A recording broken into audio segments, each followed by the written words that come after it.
नमस्कार मित्रों, आज मैं आपके सामने फिर प्रस्तुत हूँ एक नई कहानी के साथ, शतरंज के खिलाड़ी। लेकिन कहानी सुनने से पहले आप लोग मेरे चैनल को लाइक, सब्सक्राइब और शेयर करें। आशा करता हूँ आपको मेरे द्वारा पढ़ी जा रही कहानियाँ पसंद आ रही होंगी। वाजिद अली शाह का समय था। लखनऊ के विलासिता के रंग में डूबा हुआ। छोटे छोटे गरीब अमीर सभी विलासिता में डूबे हुए थे। कोई नृत्य और गान को मजलिस सजाता था तो कोई अफीम की पीनक ही मेजे में लेता था। जीवन के प्रत्येक विभाग में आमोद प्रमोद का प्राधान्य था। शासन विभाग में, साहित्य क्षेत्र में, सामाजिक व्यवस्था में, कला कौशल में, उद्योग धंधों में, आहार व्यवहार में सर्वत्र विलासिता व्याप्त हो रही थी। राज कर्मचारी विषय वासना में, कविगण प्रेम और विरह के वर्णन में, कारीगर कला बत्तू और चिकन बनाने में, व्यवसायी सुरमे इत्र मिस्सी और उपटन का रोजगार करने में लिप्त थे।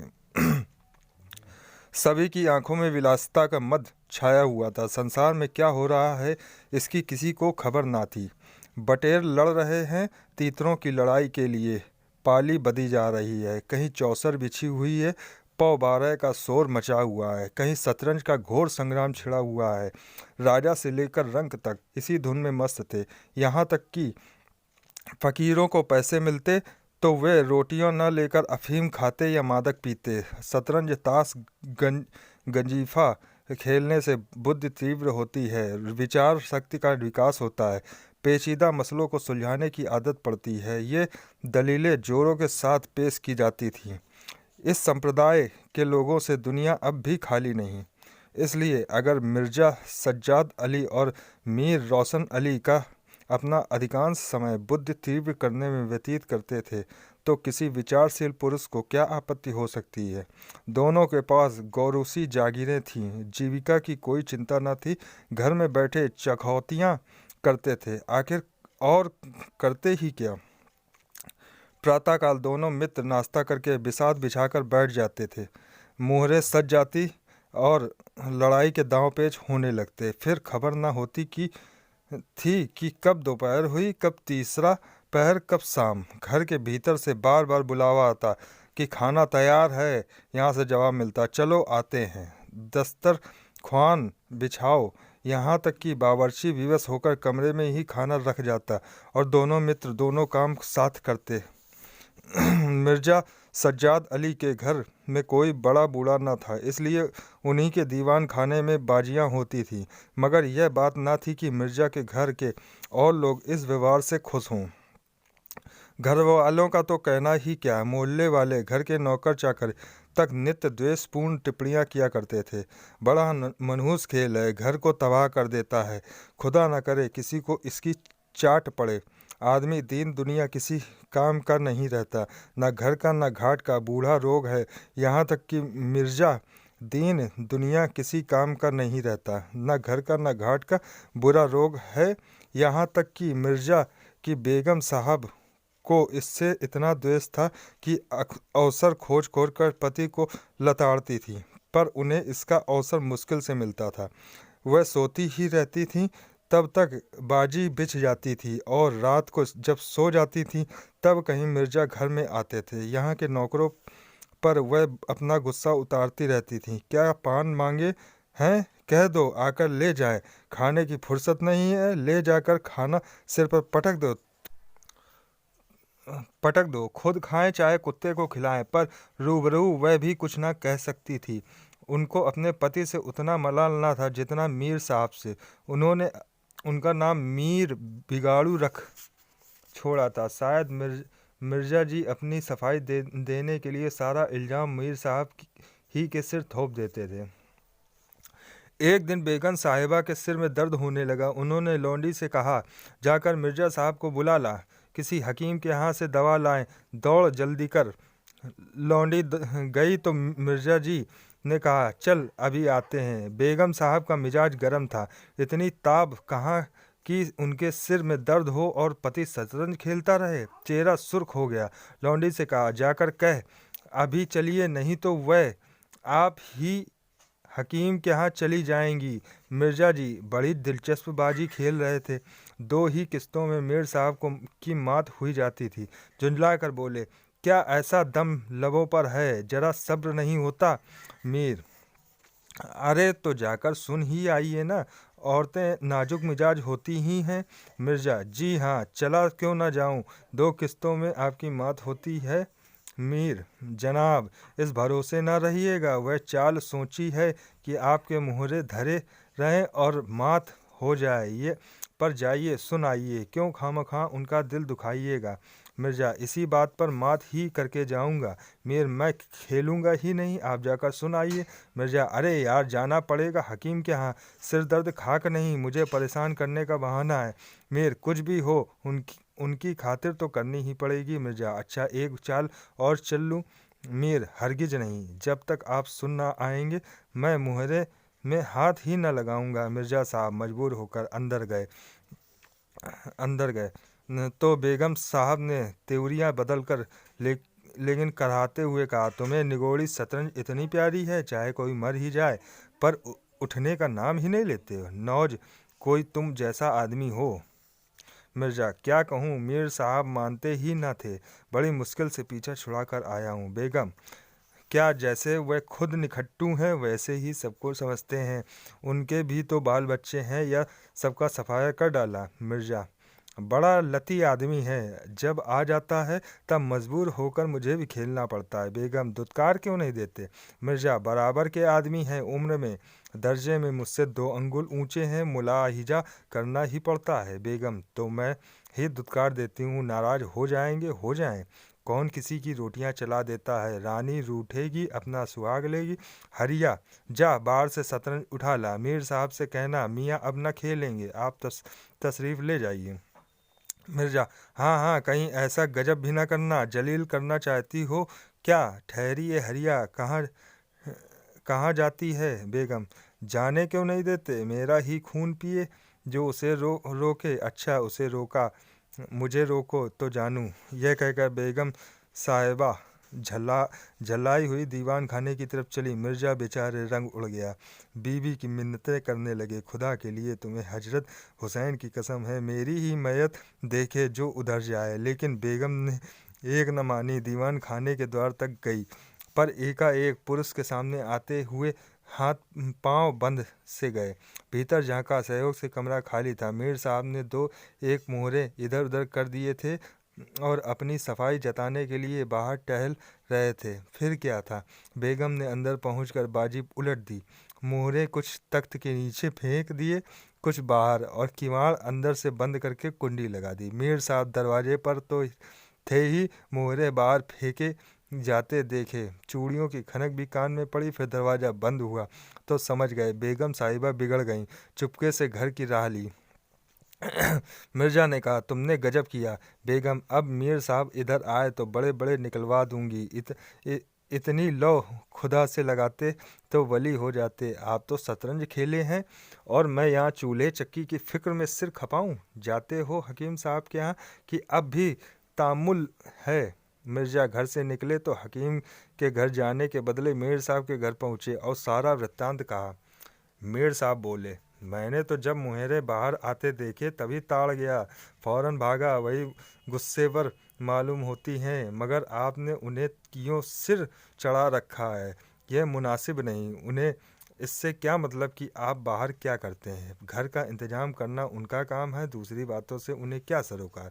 मिर्जा, खैर यह तो बताइए अब कहाँ जमाव होगा? मिर्जा, मीर, इसका क्या गम है, इतना बड़ा घर पड़ा हुआ है, बस यहीं जमे। मिर्जा, लेकिन बेगम साहिबा को कैसे मनाऊंगा? जब घर पर बैठा रहता था तब तो वह इतना बिगड़ती थी, यहाँ बैठक होगी तो शायद जिंदा ना छोड़ेंगी।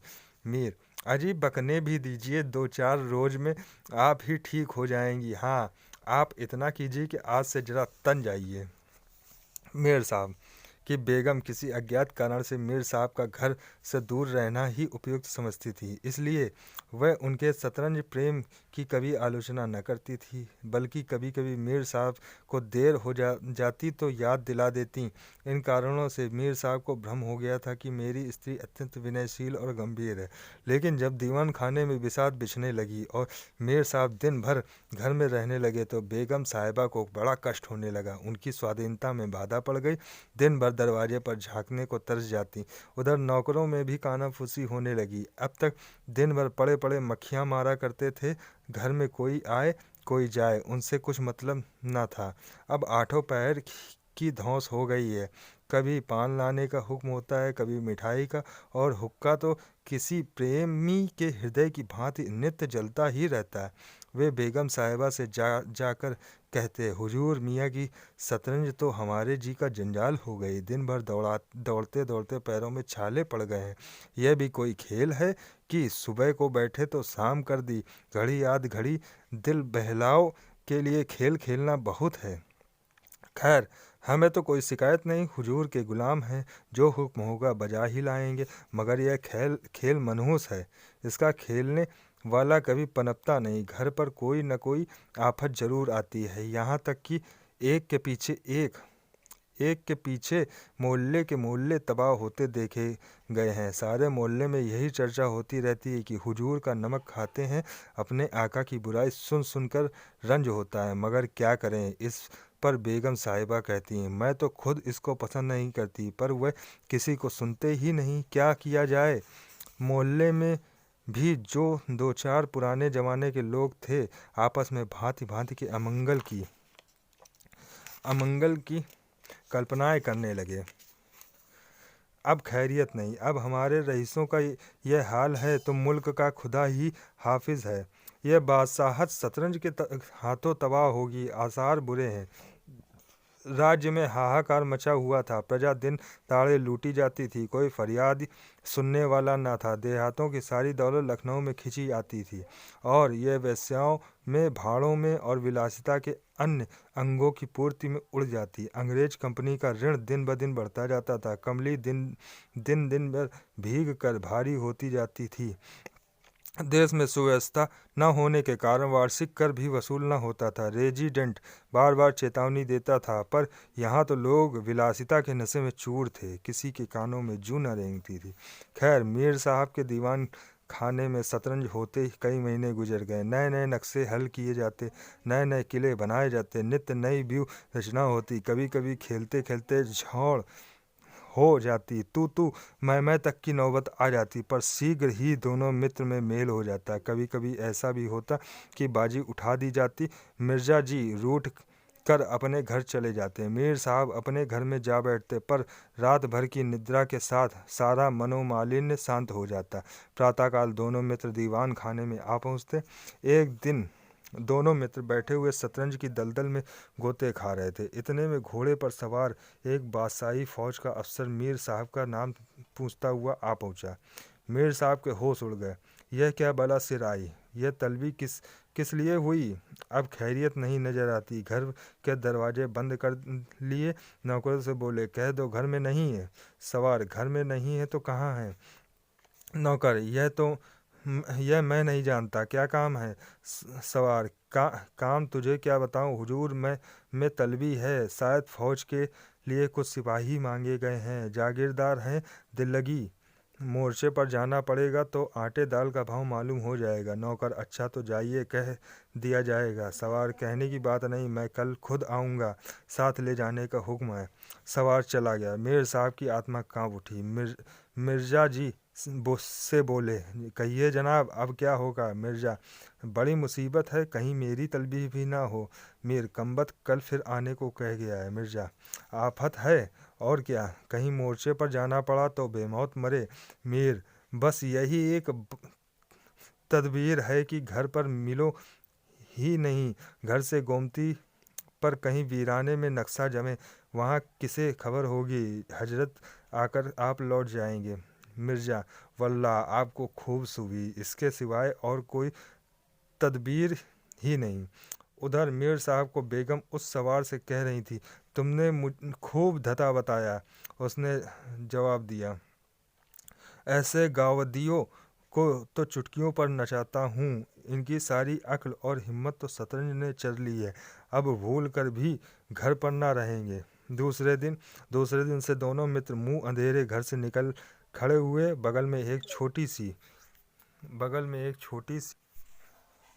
एक छोटी सी दरी दबाए डिब्बे में गिलोरियां भरे गोमती पार की एक पुरानी मस्जिद में चले जाते, जिसे शायद नवाब आसफ दौला ने बनवाया था। रास्ते में तंबाकू, चिलम और मदरिया ले लेते और मस्जिद में पहुंचकर दरी बिछा हुक्का भर शतरंज खेलने बैठ जाते। फिर उन्हें दीन दुनिया की फिक्र न रहती। किस्त, सह आदि दो एक शब्द के सिवा उनके मुंह से और कोई वाक्य नहीं निकलता था। कोई योगी भी समाधि में इतना व्यग्र न होता होगा। दोपहर को जब भूख मालूम होती तो दोनों मित्र किसी नानबाई की दुकान पर जाकर खाना खाते और एक चिलम हुक्का पीकर फिर संग्राम क्षेत्र में डट जाते। कभी कभी तो उन्हें भोजन का भी ख्याल न रहता। इधर देश की नीतिक दशा भयंकर होती जा रही थी। कंपनी की फौजें लखनऊ की तरफ बढ़ी चली आती थीं। शहर में हलचल मची हुई थी। लोग बाल बाल बच्चों को लेकर देहातों में भाग रहे थे। पर हमारे दोनों खिलाड़ियों को इसकी जरा भी फिक्र न थी। वे घर से आते तो गालियों में होकर डर था कि कहीं किसी बादशाही मुलाजिम की निगाह न पड़ जाए तो बेगार में पकड़े जाएं। हजारों रुपए सालाना की जागीर मुफ्त ही हजम करना चाहते हैं। एक दिन दोनों मित्र मस्जिद के खंडहर में बैठे हुए शतरंज खेल रहे थे। मिर्जा की बाजी कुछ कमज़ोर थी। मीर साहब ने उन्हें किस्त पर किस्त दे रहे थे। इतने में कंपनी के सैनिक आते हुए दिखाई पड़े। वह गोरों की फौज थी तो जो लखनऊ पर अधिकार जमाने के लिए आ रही थी। मीर साहब बोले, अंग्रेज़ फौज आ रही है, खुद खैर करें। मिर्जा, आने दीजिए, किस्त बचाइए, ये किस्त। मीर, जरा देखना चाहिए, यही आड़ में खड़े हो जाएं। मिर्जा, देख लीजिएगा, जल्दी क्या है, फिर किस्त। मीर, तो खाना भी है, कोई 5,000 आदमी होंगे, कैसे कैसे जवान है, लाल बंदरों के से मुंह, सूरत देखकर खौफ मालूम होता है। मिर्जा, जनाब, हीले न कीजिए, ये चकमे किसी और को दीजिए, ये किस्त। मीर, आप भी अजीब आदमी हैं, यहाँ तो शहर पर आफत आई हुई है और आपको किस्त की सूझी है। कुछ इसकी भी खबर है कि शहर घिर गया है तो घर कैसे चलेंगे। मिर्जा, जब घर चलने का वक्त आएगा तो देखा जाएगा, यह किस्त। बस अब की सह में मात है। फौज निकल गई। 10 बजे का समय था, फिर बाजी बिछ गई। मिर्जा बोले, आज खाने की कैसे ठहरेगी। मीर, अजी आज तो रोज़ा है, क्या आपको ज़्यादा भूख मालूम होती है। मिर्जा, जी नहीं, शहर में न जाने क्या हो रहा है। मीर, शहर में कुछ ना हो रहा होगा, लोग खाना खाकर आराम से सो रहे होंगे। हुजूर, नवाब साहब भी ऐशगाह में होंगे। दोनों सज्जन फिर जो खेलने बैठे तो 3 बज गए। अब की मिर्जा जी की बाजी कमज़ोर थी। 4 का गरज बज ही रहा था कि फौज की वापसी की आहट मिली। नवाब वाजिद अली पकड़ लिए गए थे और सेना उन्हें किसी अज्ञात स्थान को लिए जा रही थी।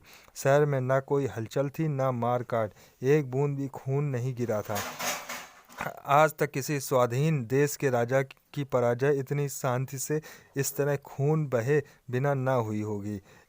यह वह अहिंसा न थी जिस पर देवगण प्रसन्न होते। यह वह कायरपन था जिस पर बड़े बड़े कायर भी आंसू बहाते। अवध के विशाल देश का नवाब बंदी चला जाता था और लखनऊ ऐश की नींद में मस्त था। वह राजनीति अधपतन की चरम सीमा थी। मिर्जा ने कहा, हुजूर, नवाब साहब को जालिमों ने कैद कर लिया। मीर, होगा कर, यह लीजिए सह। मिर्जा, जनाब जरा ठहरिए, इस वक्त इधर तबीयत नहीं लगती। बेचारे नवाब साहब इस वक्त खून के आंसू रो रहे होंगे। मीर, रोया ही चाहे, यह ऐश वहाँ कहाँ नसीब होगी, ये किस्त।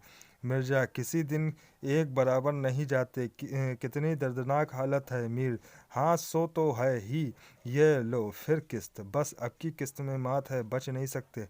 मिर्जा, खुदा की कसम, आप बड़े बेदर्द हैं। इतना बड़ा हादसा देखकर भी आपको दुख नहीं होता। हाय गरीब वाजिद अली साहब। मीर, पहले अपने बादशाह को तो बचाइए, फिर नवाब साहब का मातम कीजिएगा। यह किस्त और यह मात, लाना हाथ।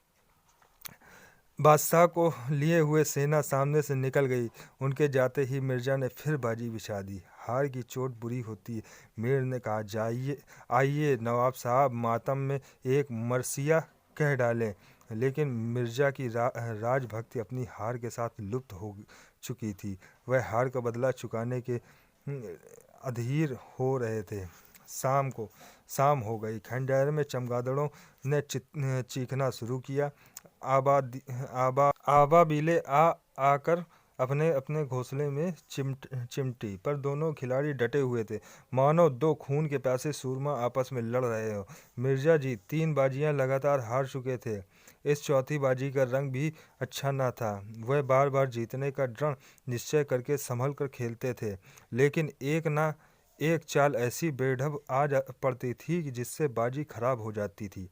हर बार हार के साथ प्रतिकार की भावना और भी उग्र होती थी। इधर मीर साहब मारे उमंग के गजलें गाते थे, चुटकियां लेते थे, मानो कोई गुप्त धन पा गए हों। मिर्जा जी सुन सुन झुंझलाते और हार की झेप पिटाने के लिए उनकी दाद देते, पर ज्यों-ज्यों बाजी कमज़ोर पड़ती थी, धैर्य हाथ से निकलता जाता था। यहाँ तक कि वह बात बात पर झुंझलाने लगे, जनाब आप चाल बदला न कीजिए। यह क्या कि एक चाल चले और फिर उसे बदल दिया। जो कुछ चलना हो एक बार चल दीजिए। यह आप मुहरे पर हाथ क्यों रखते हैं? मुहरे को छोड़ दीजिए। अब जब तक आपको चाल ना सूझे मुहरा छुइए ही नहीं। आप एक एक चाल आध घंटे में चलते हैं। इसकी सनद नहीं। जिसे एक चाल चलने में 5 मिनट से ज़्यादा लगे उसकी मात समझ ही जाए। फिर आपने चाल बदली। चुपके से मुहरा वहीं रख दीजिए। मीर साहब का फर्जी पिटता था। बोले, मैंने चाल चली ही कब थी? मिर्जा, आप चाल चल चुके हैं। मुहरा वहीं रख दीजिए, उसी घर में। मीर, उस घर में क्यों रखूं? मैंने हाथ से मुहरा छोड़ा ही कब था? मिर्जा, मुहरा आप कयामत तक ना छोड़ें तो क्या चाल ही ना होगी? फर्जी पिटते देखा तो धांधली करने लगे। मीर, धांधली आप करते, हार जीत तकदीर से होती है, धांधली करने से कोई नहीं जीतता। मिर्जा, तो इस बाजी में तो आपकी मात हो गई। मीर, मुझे क्यों मात होने लगी? मिर्जा, तो आप मोहरा उसी घर में रख दीजिए जहाँ पहले रखा था। मीर, वहाँ क्यों रखूँ? नहीं रखता। मिर्जा, क्यों ना रखिएगा, आपको रखना होगा। तकरार बढ़ने लगी। दोनों अपनी अपनी टेक पर अड़े थे। ना यह दबता था ना वह। प्रासंगिक बातें होने लगी। मिर्जा बोले, किसी ने खानदान में शतरंज खेली होती तब तो इसके कायदे जानते। वे तो हमेशा घास छीला करते थे, आप शतरंज क्या खेलिएगा? रियासत और ही चीज़ है। जागीर मिल जाने से ही कोई रईस नहीं हो जाता। मीर, क्या घास आपके अब्बाजान छीलते होंगे? यहाँ तो पीढ़ियों से शतरंज खेलते चले आ रहे हैं। मिर्जा, अजी जाइए जी, गाजी उद्दौलन हैदर के यहाँ बावर्ची का काम करते करते उम्र गुजर गए, आज रईस बनने चले हैं। रईस बनना कुछ दिल लगी नहीं है। मीर, क्यों अपने बुजुर्गों के मुंह पे कालिक लगाते हो? वे ही बावर्ची का काम करते होंगे। यहाँ तो हमेशा बादशाह के दस्तरखान पर खाना खाते चले आए। मिर्जा, चले? अरे चल चरकटे, बहुत बड़बड़ बातें न कर। मीर, जबान संभालिए वरना बुरा होगा। मैं ऐसी बातें सुनने का आदी नहीं। यहाँ तो किसी ने आंखों दिखाई कि उसकी आंखें निकाली हैं। हौसला? मिर्जा, आप मेरा हौसला देखना चाहते हैं तो आइए, आज दो दो हाथ हो जाएं, इधर या उधर। मीर, तो यहाँ तुमसे दबने वाला कौन है? दोनों दोस्तों ने कमर से तलवार निकाल ली। नवाबी जमाना था, सभी तलवार पेश कब्ज कटार वगैरह बांधते थे। दोनों विलासी थे पर कायर न थे। उन्होंने राजनीतिक भावों का अधा पतन हो गया और बादशाहत के लिए क्यों मरे? पर व्यक्तिगत वीरता का अभाव न था। दोनों ने पैतरे बदले, तलवारें चमकी, छपाछप की आवाज़ें आई, दोनों जख्म खाकर गिरे और दोनों ने वहीं तड़प तड़प कर जान दे दी। अपने बादशाह के लिए जिनकी आंखों में एक बूंद आंसू न निकला, उन्हीं दोनों प्राणियों ने शतरंज के वजीर की रक्षा में प्राण दे दिए। अंधेरा हो चला था, बाजी बिछी हुई थी, दोनों बादशाह अपने अपने सिंहासन पर बैठे हुए मानो इन दोनों वीरों की मृत्यु पर रो रहे थे। चारों तरफ सन्नाटा छाया हुआ था। खंडहर की टूटी हुई मेहराबें, गिरी हुई दीवारें और धूल धूसरित मीनारें इन लाशों को देखती और सिर धुनती थीं। जय हिंद, जय भारत। तो आशा करता हूँ आप लोगों को ये आज की कहानी पसंद आई होगी। फिर मिलते हैं एक नई कहानी के साथ। जय हिंद।